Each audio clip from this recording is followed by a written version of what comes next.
bukan kasumpingan, dipaksa sumping. Jadi sebutir debu pun yang menempel di bendera NU saya NU kokoh berdiri sampai sekarang menurut Kang Herlan itu banyak dari membantunya Bang di luar lapangan Bang. Di luar lapangan karena acara saya di lapangan maaf. Berarti kita bilang beda mata. Sudahnya itu pahit peher, ketir manisnya itu bukan urusan podcastnya. Iya siap itu. Urusan pribadinya Bang. Orang lain menilai kita sesuai dengan perspektif mereka masing-masing. Ini judulnya podcast tentang Harlah NU tapi kok sampai ke perasaan gini. Aduh, emang kalau Assalamualaikum warahmatullahi wabarakatuh. Alhamdulillah pada malam hari ini berjumpa lagi dengan kami dalam acara podcast Semhik TV, dan kebetulan pada malam hari ini yang akan kami bicarakan mengenai Harlah NU yang ke-96, dan alhamdulillah juga saya sudah mendatangkan ya kasumpingan kupun guru saya dari semenjak saya barulah di sini. Maaf, bukan kasumpingan, dipaksa sumping. Kalau dipaksa sumping berarti nggak harus ada itunya Bang, kena ayam amplop ya. di emutan bae. Ya, siap. Eta mah salah pengker ya Bang. Insyaallah kita akan berbincang tentang ke-NU-an, khususnya menjelang Harlah NU yang ke-96 ini bersama Kang Herlan. Kumaha Kang? Da Bang? Alhamdulillah. Sawang sulna. Alhamdulillah Bang, abegena Bang insyaallah. Dohir nama duka batin.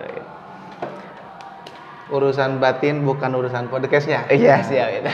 Urusan pribadinya di belakang layar kita jalankan, kita bahas lebih detail siap. Tentang apa rencana-rencana untuk melanjutkan patah hatinya. Mudah-mudahan jangan patah hati lagi. Amin. Yang pertama yang ingin saya katakan, yang ingin saya tanyakan. Mang mungkin di sini di Desa Mekarsari khususnya ya menjadi ketua Tanpidiyah sebagai penggerak Nahdlatul Ulama di Desa Mekarsari. Kenapa Mang? Alasannya ingin menjadi salah satu penggerak di Nahdlatul Ulama khususnya di Desa Mekarsari.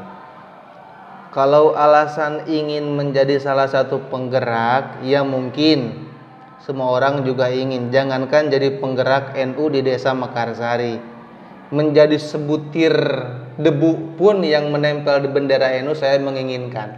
Dikarenakan menginginkan barokah dari NU. Cuman secara silsilah memang bukan keinginan saya untuk menjadi salah satu penggerak ataupun Tanpidiyah di NU Mekarsari. Dikarenakan saya bercerita dulu ya. Siap. 2019 akhir kalau nggak salah Desember, ketika pengajian MUI dan aparat di Desa Mekarsari, itu ada beberapa tokoh di desa yang menganjurkan dibentuknya kepengurusan NU di Desa Mekarsari. Dan saya tidak tahu menahu tentang hal itu. Saya lagi kebetulan ada di rumah karena emang istri saya sedang hamil. Saya tidak ikut pengajian. Ketika jam 10 siang, ketika pengajian di desa, itu ada telepon dari Akang, dari Kang Haji. Katanya harus pergi ke desa. Saya nggak tahu apa-apa. Pas datang ke desa, tahu-taunya sudah pemilihan untuk ketua Tanpidiyah NU Ranting Mekarsari, dan musibahnya saya yang terpilih. Gitu. Kenapa bisa dikatakan musibah Bang? Dikarenakan musibah, mungkin ya musibah itu dalam hal perspektif lain ya. Iya. Itu kalau dalam segi pengkhidmatan mungkin dikatakan nikmat, tapi musibah bagi saya itu dengan segala keterbatasan saya. Karena kan yang dinamakan ketua ataupun pemimpin dalam satu organisasi dituntut ataupun diharuskan untuk memajukan, mensejahterakan, apalagi sampai sukses. Sedangkan saya menyadari dan kekurangan dan modal yang ada di diri saya itu jauh dari kata mungkin. Aduh, terlalu tawado ya, Kang Herlan ini terlalu tawado sebenarnya. Maaf ya, saya mengaji bab tawado dari sejak 2 SMP. Kenapa dari sejak kelas 2 SMP, Mang? Aduh. Itu sih bukan tawado ya, beda konteks antara tawado dan kejujuran. Gitu. Berarti ini lebih tepat tawadu atau kejujuran, Bang? Tepatnya kejujuran sih. Kalau saya mau jadi orang tawadu ya mungkin saya dari dulu. Justru itu yang disebut tawadu. Jangan salah paham. Jadi mungkin itu ya silsilahnya. Apa belum tamat, Bang?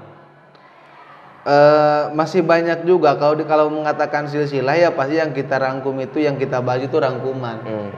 Kalau kita bahas kalau Sundanya itu pahit peher ketir manisnya itu banyak. Dilemanya saya berjuang di Nahdlatul Ulama sedikit besarnya ya dilema. Saya itu kalau kata orang tua itu anak kemarin sore yang baru aja hidup bermasyarakat di desa, langsung ditunjuk menjadi ketua Tanfidiyah yang mana di dalamnya banyak anggota-anggota yang justru guru-guru saya, guru-guru dan para sesepuh di kampung masing-masing di desa Mekarsari ini. Justru saya itu dilema karena satu organisasi kalau ingin ada kemajuan harus ada impian, dan impian akan tercapai ketika ada pergerakan. Dan pergerakan itu ya kita tidak bisa bergerak sendiri lah dalam organisasi. Istilahnya kalau di Banser enak, satu komando. Intinya harus ada komando, harus ada instruksi. Lah sedangkan saya anggota-anggota itu orang-orang tua, guru-guru saya bahkan anggota. Ketika saya memberi komando ataupun memberi instruksi ya istilahnya kita anak pondok takut kawalat. Iya. Gitu. Tapi kalau enggak, itu kan nantinya risikonya ya NU tidak akan berjalan seperti itu. Jadi itu mungkin ya dilemanya, Bang. Dilema seperti itu. Tapi kita nikmati, alhamdulillah juga saya yang banyak yang membantu ketika saya tidak memberikan instruksi, tidak mampu memberikan komando atau instruksi kepada anggota, dijalani sendiri tapi dibantu dengan anak-anak NU dan Banser itu alhamdulillah luar biasa. Alhamdulillah. Saya juga termasuk membantu ya berarti ya, Bang, karena saya juga anak Banser. Saya merasa terbantu oleh Banser. Cuman baru satu kali terbantu oleh saudara Dikri. Aduh, saya banyak membantunya, Bang, di luar lapangan, Bang. Di luar lapangan karena acara saya di lapangan, maaf. Berarti kita beda mata. Siap. Itu. Acara saya acara lapangan loh, Pak. Baik. Ini, Bang, kan malam ini mungkin adalah hari di mana Nahdlatul Ulama dilahirkan. Iya. Persisnya tanggal 31 Januari ya, Bang. Dan hari ini juga bertepatan dengan 31 Januari. Sudah 96 tahun NU berdiri dengan kokoh meskipun banyak halangan rintangan. Mungkin Kang Herlan juga mengalami lah sebagian rintangannya. Yang membuat NU kokoh berdiri sampai sekarang menurut Kang Herlan itu dari segi apanya? Sistem dan prinsip di NU. NU tidak mengedepankan tokoh. Ingat, dalam satu instansi dan lembaga itu harus ada yang dikedepankan. Ketika ingin lembaga baik itu pondok pesantren, sekolah, yayasan-yayasan yang lain ataupun organisasi, itu harus ada yang dikedepankan, yang ditonjolkan. Dan kemungkinan yang ditonjolkan itu ada dua kemungkinan. Yang pertama figuring dan yang kedua sistem. Memang yang paling pesat itu ketika menonjolkan sosok figur. Taruh satu pesantren ataupun satu lembaga organisasi dipimpin oleh seorang figur yang memang menjadi sorotan banyak kalangan, jadi idola banyak kalangan. Tidak harus menunggu banyak waktu, pasti organisasi tersebut ataupun lembaga tersebut langsung rame, langsung diikuti oleh banyak kalangan. Tapi ada sisi kekurangannya kalau figur. Ketika figur tersebut sudah tiada, nah itu beresiko akan ada transisi penurunan. Gitu. Sebuah transisi. Mungkin ada kalanya tidak seperti ketika ada figur tersebut. Meskipun ada penggantinya. Gitu. Ya minimal kalaupun mau ingin maju, ya minimal si pengganti itu harus setara dengan sosok figur atau maksimal lebih tinggi daripada figur tersebut. Sedangkan daripada generasi itu jarang yang melebihi leluhurnya, itu jarang. Yang kedua, organisasi ataupun lembaga atau yayasan itu ada yang menonjolkan sistem. Kalau sistem itu insya Allah kokoh, cuman kekurangan di sistem itu dikarenakan memang pemegangnya banyak, mungkin berganti-ganti. Dalam segi kemajuan tidak sepesat menonjolkan figur. Cuman dalam segi kesinambungan itu akan sangat luar biasa. Jadi siapapun pemimpinnya ketika berpegang teguh pada sistem dan prinsip yang sama, pada prinsip, insya Allah itu kokoh. Insya Allah kokoh. Asalkan ibarat sebuah perjanjian lah kalau sistem dan prinsip itu. Sebuah sistem tertulis atau perjanjian tertulis, undang-undang tertulis, ketika semua orang, siapapun yang memegangnya, siapapun yang mengembannya, ketika mengacu kepada undang-undang tersebut dan sistem tersebut, insya Allah organisasi kokoh selamanya. Dan itu sampai saat ini yang dipegang oleh NU. Bahkan NU itu mempunyai dua-duanya. Dalam segi figur-figur NU itu figur-figur idola dunia. Banyak orang-orang mancanegara, orang-orang luar negeri yang sangat mengidolakan figur-figur di Nahdlatul Ulama. Salah satu yang mungkin bukan saya ngejat atau mengklaim sebahagian, ini saya contoh salah satu aja. Abah Lutfi Pekalongan, Habibana wa Maulana. Itu Pak, figur dari berbagai macam kalangan, semua orang di Thariqah. Ketika Multaqa Ulama Internasional mengakui kealiman beliau, bahkan mengangkat beliau sebagai pimpinan Thariqah. Terus Gus Baha yang dikatakan orang cerdas, bahkan diakui keilmuan Gus Baha oleh beberapa negara di luar sana. Itu figur yang sangat luar biasa, menonjol dan menarik di NU. Selain figur juga sistemnya luar biasa di Nahdlatul Ulama. Dari dulu sampai sekarang itu yang cinta agama, cinta damai, tawasud, tawazun itu. Terus mencintai tanah air, itu masih dipegang. Jadi NU yang sekarang itu nggak ada bedanya sama NU yang dulu. Jadi ketika ada orang zaman sekarang yang mengatakan ini NU garis lurus lah, oh ini adalah hitoh 26 lah atau gimana lah, terus keluar dari jalur PBNU, itu maaf, itu egonya sendiri. Dikarenakan NU yang sekarang itu PBNU sampai ke akar-akarnya, ke ranting-rantingnya itu persis seperti NU yang dulu di zaman Hadratus Syekh Kiai Hasyim Asy'ari. Mungkin itu yang menurut saya. Kalau misalkan saya salah, mungkin banyak juga di kalangan para hadirin ataupun siapa yang mendengar ada yang lebih tahu, mohon dikoreksi.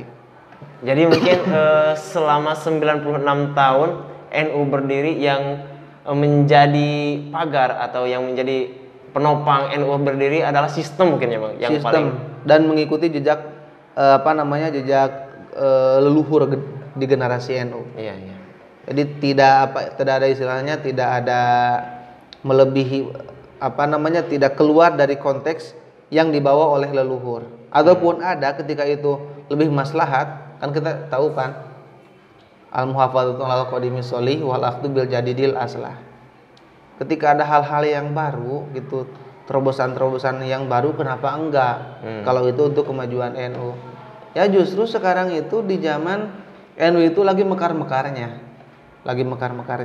Makanya banyak di NU ada terobosan baru lah, aplikasi lah dan yang lainnya. Itu sebuah kemajuan, tapi tetap dengan sistem dan jalur yang sama seperti dulu. Bagi Kang Herlan sendiri, selama berkiprah di ke-NU-an, mungkin pernah mengalami sesuatu yang bikin sakit hati lah atau kurang nyaman lah, yang membuat Mang Herlan pernah nyeri hati pisan? Kalau yang bikin sakit hati, benar-benar sakit hati itu sebenarnya banyak sih. Ya saya mungkin nggak akan menyalahkan namanya juga perjuangan ya. Itu pasti ada. Jangankan kita orang sesederhana ini, orang sehina kita itu. Rasul pun orang yang kita yakini orang sempurna Rasul, tapi perspektif orang itu melihat Rasul beda-beda. Ketika kita menganggap itu panutan dan junjunan, toh ada orang yang dekat rumahnya dengan Rasul justru menganggap Rasul itu orang yang hina, dan pada pengikutnya orang-orang yang hina juga. Ya, kita juga sekarang dalam perjuangan, saya memang pernah mendapati beberapa hal yang saya sendiri sangat sakit hati. Tapi kalau misalkan bagi anak muda yang mungkin terlalu baper lo Bang, mungkin terlalu baper. Ya mungkin bisa dikatakan seperti itu. Ya namanya juga perjuangan. Tapi yang namanya kesabaran kita dalam perjuangan, ya ada kalanya lah kita juga di posisi terendah hati kita. di posisi terlemah. Ketika saya melaksanakan hasil musyawarah bersama anggota, keputusan dilaksanakan dan ada salah satu anggota, bukan anggota sih, salah satu orang yang sangat mencibir keputusan kita, yang dianggap itu keputusan sepihak. Padahal itu hasil musyawarah bersama, dan kita itu dicaci maki habis-habisan di hadapan umum lagi. Di hadapan umum. Bahkan yang paling ngeri itu ketika ketua muslimat bahkan sampai hampir nangis, dicerca terus oleh dia. Saya bersowan kepada Kang Haji. Kang Haji memberikan solusi pada saya, jurus. Tidak banyak, sabar Jang. Sabar ya. Itu jurus Kang Haji itu. Jurus. Ya mungkin kalau hal-hal seperti itu ya saya cuma bisa mengambil kesimpulan seperti ini aja. Dalam segala sepak terjang yang saya alami, baik itu baik buruknya, saya cuma bisa mengambil pelajaran mungkin. Jangan pernah kita memaksakan seluruh orang, semua orang bersikap sama kepada kita. Jangan pernah. Dikarenakan apa? Kalau kita memaksakan semua orang harus bersifat sama kepada kita, justru yang egois adalah kita. Kita harus mengkaji. Orang-orang itu beda-beda. Taruhlah ketika ada seorang guru ngaji memaksakan semua murid harus bersikap sama kepada dia, dengan landasan harus ta'zim lah, harus hormat lah, itu bagi saya bukan salah sih, mungkin kurang pas aja. Kurang pas aja. Dikarenakan perspektif ta'zim dan menghormati itu kadang tergantung adab. Kita harus melihat latar belakang orang-orang, status sosial, status ekonominya kita lihat, lingkungan sebelumnya kita lihat, gitu. Taruh kalau kita contohkan di sini di pondok aja ya. Kalau kita misalkan ada orang Cianjur santri kepada guru, dia dikatakan nazim ketika sembah depo, bicara yang halus, gitu. Kalau ada orang Banten misalkan ngomong dengan kasar, jangan bilang dia enggak ada hormatnya. Iya, karena emang gitu. Orang Banten emang seperti itu dialeknya. Bahkan kita tahu sekarang ada orang Aceh ya. Ada orang Aceh. Kita tahu sendiri itu ngobrolnya kayak orang yang bentak-bentak sama kita. Aduh Bang Aceh, jangan lupa lihat video ini Bang. Jangan baper Bang, jangan baper gitu. Aduh. Itu sebatas contoh aja. Jangan kita memaksakan Bang Aceh harus bersifat sama seperti orang Cianjur yang lentong gitu, sembah depo, bicaranya lemah lembut. Itu jangan memaksakan. Itu ketika orang Aceh taruhlah berbicara seperti itu tanpa mengurangi rasa hormat beliau mungkin. Memang itu dialeknya. Justru ketika kita memaksakan seluruh orang mempunyai pendapat harus bersikap yang sama kepada kita, itu kesalahan menurut saya. Kesalahan. Bahkan mungkin pernah mendengar quotes atau memes, jangan terlalu engkau menjelaskan tentang dirimu, entah itu baiknya ataupun buruknya. Karena orang yang mencintaimu tidak membutuhkan itu. Dan orang yang membencimu tidak akan peduli terhadapnya. Gitu. Lagian orang lain, ingat ya, sebaik apapun kita, ini pesan bagi semuanya, bersabarlah wahai kalian yang berjuang di jalan Allah. Bersabarlah. Dikarenakan niat baik tidak selamanya mendapat respon yang baik pula. Waspadalah. Gitu. Aduh. Itu maaf ya, saya kata-kata pujangga sedikit agak ini harus ada di jeduk-jeduk Mak. Udah ya jeduk-jedukan. Di jeduk-jeduk gak apa-apa lah ya. Siap. Saya juga pujangga tua ini. Aduh, maaf Bang. Ini memang guru saya ini di samping selalu mengajari saya tentang keilmuan, mengajari juga tentang percintaan ya Bang. Saya suka bukan mengajari juga sih, memberi motivasi. Ini karena kan anak-anak zaman sekarang itu kalau bercinta itu ya seperti lam amar, tahu lam amar gak? Boleh dijelaskan Bang. Itu kan lam amar ketika fi'il mudhari mau dijadikan fi'il amar disumpingkan lam amar yang latna dua perkara supaya hasil jazm fi'il mudhari dan mana tolabiyah. Ya setelah itu dibuang lam amarna atau hasil dimaksud.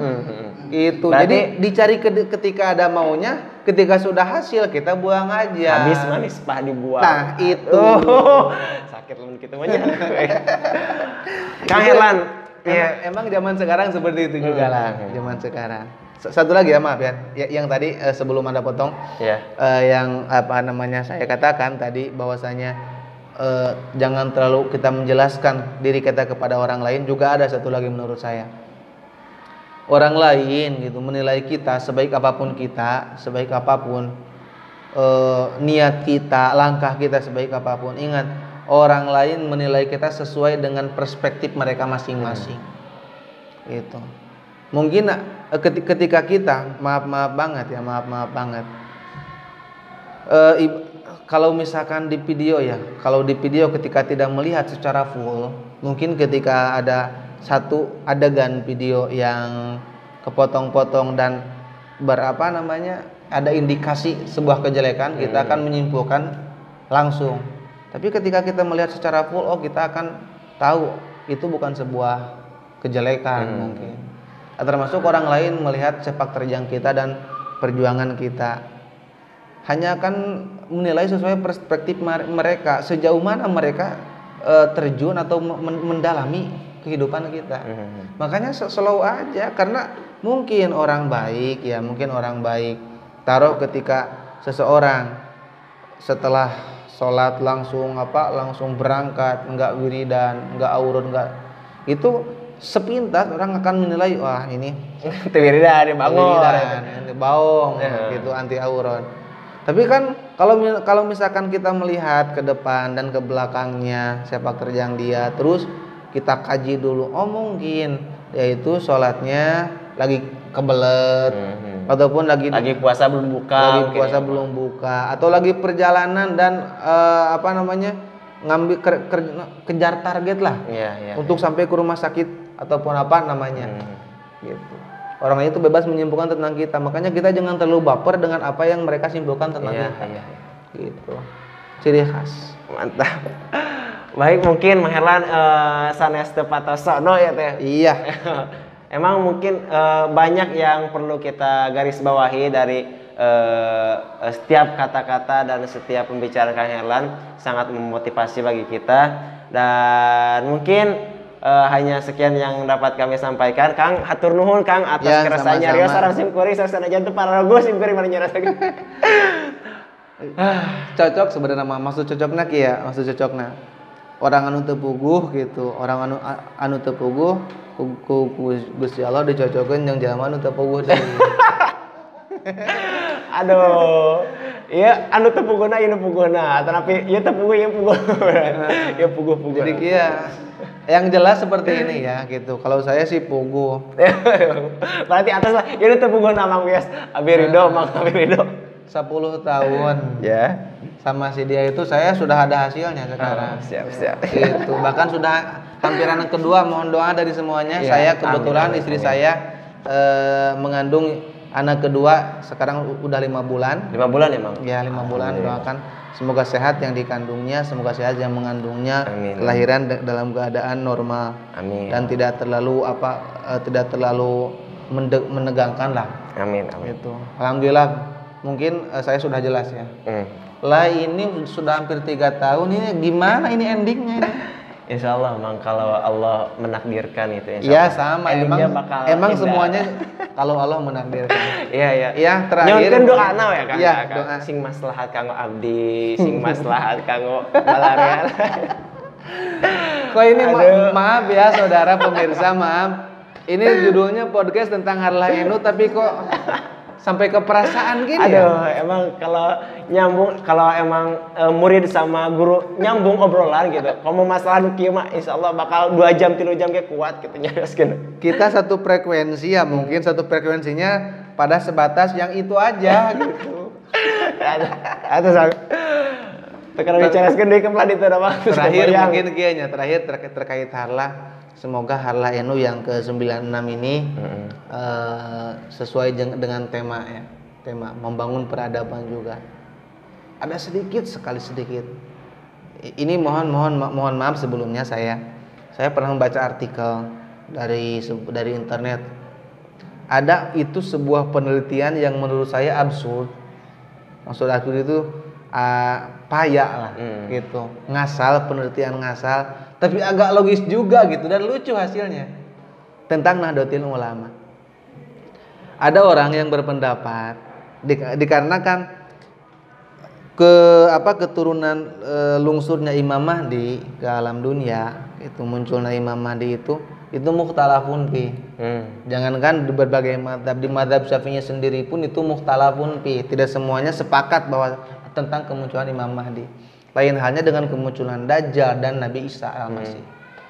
Tentang Imam al-Mahdi. Ada yang unik dari penelitian entah siapa namanya, saya lupa, dari sebuah blog, dari sebuah artikel. Jadi seperti ini dia menyimpulkan. Kan katakanlah Al-Mahdi itu seorang penyelamat. Al-Mahdi al-Muntadhar, Al-Mahdi yang ditunggu-tunggu. Dan definisi Al-Mahdi itu tidak dijelaskan secara konteks dipastikan seseorang. Dikarenakan jangankan dipastikan seseorang, hadirnya pun, munculnya pun masih mukhtalafun tentang Al-Mahdi. Apalagi dipastikan tentang seseorang, orang mana, dan bahkan ada yang mengatakan harus dibaiat dulu katanya Imam Mahdi. Ya gitu kan mukhtalafun fi, kita nggak mempermasalahkan. Cuman mungkin juga yang dikatakan Al-Mahdi itu sang penyelamat, entah apapun itu bentuknya, entah orang, entah apapun organisasi. Dan lucunya dari riset beliau, penelitian beliau yang saya katakan absurd dan lucu tapi memang logis, dikatakan ya mungkin Al-Mahdi itu bukan orang tapi organisasi, ya ini NU sudah masuk ke ranah berapa puluh negara, hampir 40 sekian negara, bahkan lebih dari 40 negara yang ikut di NU, dikarenakan negara-negara tersebut melihat potensi yang besar di NU untuk peradaban dan untuk perdamaian dunia, menyelamatkan dari fitnah-fitnah sekarang yang terjadi khususnya di Timur Tengah khususnya. Itu kok satu agama bisa berperang, bahkan satu agama, satu dialek, satu bahasa juga, satu adat dan budaya juga, budaya Arab bisa berperang. Kok Indonesia beda adat, beda bahasa, beda agama, beda daerah, terpisah dengan lautan-lautan, tapi kita merasa yang di Sumatera, yang di Kalimantan, di Maluku, di Papua, kita merasa itu saudara kita, bagian dari kita, bangga kita. Makanya dari itu ada yang saya katakan lucu tapi logis juga. Katakan ya mungkin Al-Mahdi itu adalah organisasi NU. NU. Ya mudah-mudahan juga, maka hidup NU. Dan satu lagi pesan kepada semuanya ya, para peserta. Hadirin hadirat ya. Para hadirin, para pemirsa. Iya, pemirsa. Saya nggak biasa. Saya juga nggak biasa, Bang. Nggak biasa, makanya kita sama-sama nggak biasa ya. Keren, kita sama-sama biasakan gitu. Ini saya berpesan kepada seluruh audiens, seluruh pemirsa yang melihat. Cobalah kita memiliki waktu setidaknya 1 minggu sekali. Kita pahami benar-benar NU sejak berdirinya NU. Dan kita berlanjut sampai ke jenjang-jenjang perkembangan NU, bahkan latar belakang pendirian NU. Yakin kita akan meyakini satu hal yang sebelumnya kita sendiri bahkan tidak menyangka. Tapi ketika sudah kita mempelajari tentang hal-hal tersebut, tentang sejarah-sejarah tersebut, kita akan bisa memahami dan meyakini satu hal yang tidak kita bayangkan sebelumnya. Apalagi kalau disambungkan dengan sejarah-sejarah tahun 639 Masehi, ketika Yerusalem itu jatuh ke tangan Sayyidina Umar tanpa syarat, bahkan melepaskan diri, memasrahkan dirinya. Terus perebutan sampai akhirnya terjadi konflik-konflik di antara negara, di antara sesama agama, dan NU salah satu penolongnya. Setelah dinasti Utsmaniyah, Turki Utsmani, sekarang NU lah yang menjadi tameng Ahlussunnah wal Jamaah. Insyaallah. Tepuk tangan.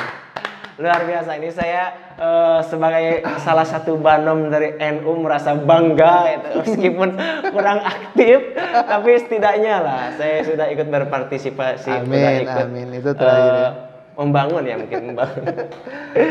Ya mungkin jujur saya masih ingin banyak sekali membahas yang ingin saya tanyakan, masih banyak, tapi mungkin waktu atas bengi ya teman. Iya, kebetulan. Pami langkung ageng bayarannya.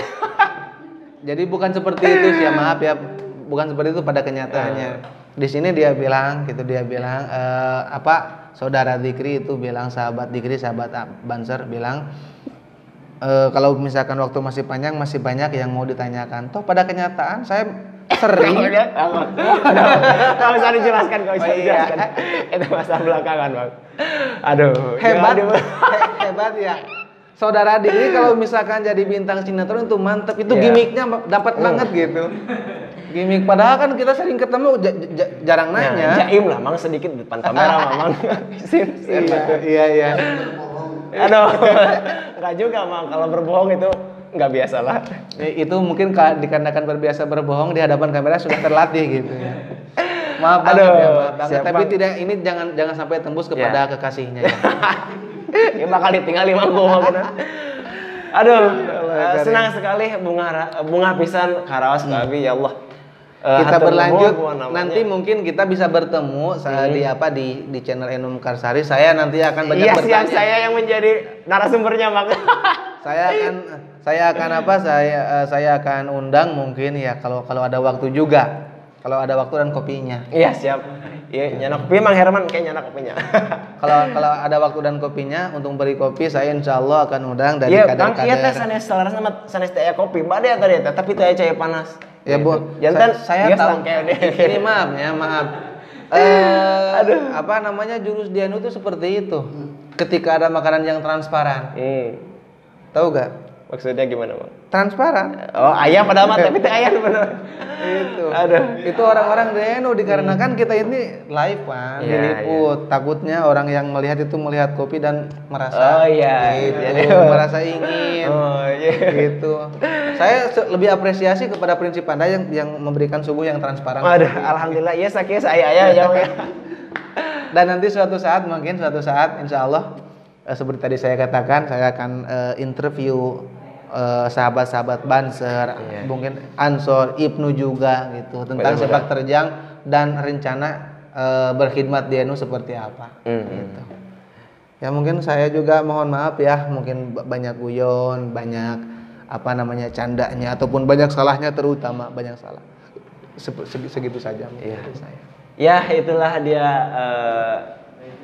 pembicaraan kita pada malam hari ini, seru dan sangat memberikan kita motivasi yang sangat luar biasa ya, khususnya dalam KNU-an. Dan terima kasih Mang atas Ya, hadir. sama-sama. Sok stay sesungguhnya. Tapi alhamdulillah Kang Herlan kita sesi ada biasa itu berarti bunga ya. Mungkin sekian saja Alhamdulillah, dari saya kami ya bangga. Mang. Ditutup. Wallahul muwaffiq ila aqwamit thoriq. Wassalamualaikum warahmatullahi taala wabarakatuh. Waalaikumsalam warahmatullahi wabarakatuh.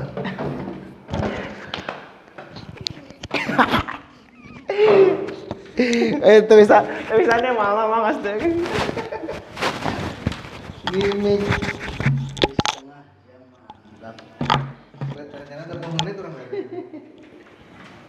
Tapi dah hari-harinya dua arah dia memang mau kehabisan topik, udah satu arah. Iya. Ketika orang satu arah misalnya